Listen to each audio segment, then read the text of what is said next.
मेरे लिए फोन पर एक ऑफर आया, कविता पढ़ने के लिए मुझे मुंबई बुलाया। वाह।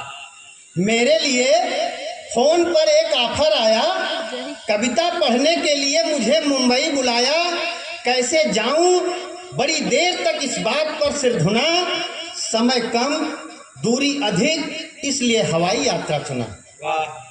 पहली बार प्लेन में बैठा, मन बहुत डर रहा था।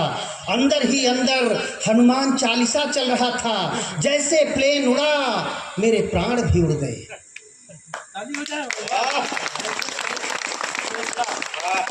जैसे प्लेन उड़ा, मेरे प्राण भी उड़ गए। फिर अचानक बगल सीट की ओर मुड़ गए। मैं मर ही जाता, किंतु प्राण रास्ता भटक गए। बगल बैठी युवती की खूबसूरती में लटक गए। बगल बैठी युवती की खूबसूरती में लटक गए। अब डरावने सफर का अंतर्द्वंद जा रहा था। प्राणों को यात्रा का परम आनंद आ रहा था।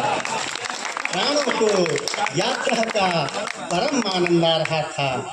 खूबसूरती में लटके प्राण न आ रहे थे न जा रहे थे। सौंदर्य लोक का 56 भोग चाव से खा रहे थे।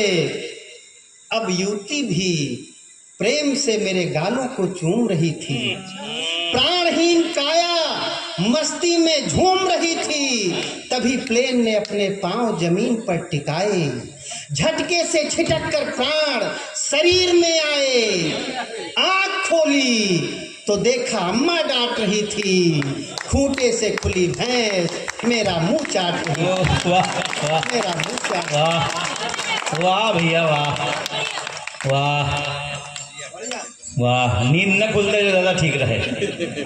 मैंने सपने की बात श्रीमती को सुनाई।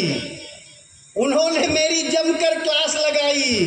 गुस्से में बोली, बीबी से बेवफाई करोगे, मुझे छोड़कर कहीं और जाकर मरोगे। तो जैसा करोगे वैसा ही फल पाओगे। अभी भैंस ने चाटा है, आगे किस किस से चटाओगे। वाह वाह वाह। मामला बिगड़ गया।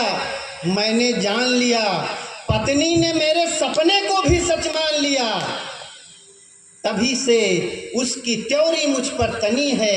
मेरी पत्नी पता नहीं किस मिट्टी की बनी है। मैं उससे कहता हूँ, मेरे ख्वाबों ख्यालों में तुम हो। वो कहती है, जानती हूँ तुम कुत्ते की दुम हो।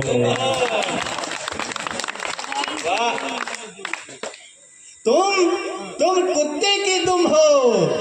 तब से लेकर आज तक उसने मेरी नाक में कर रखा दम है। मेरी बेबसी पर हंसो, ताली बजाओ, कम है, कविता खत्म है।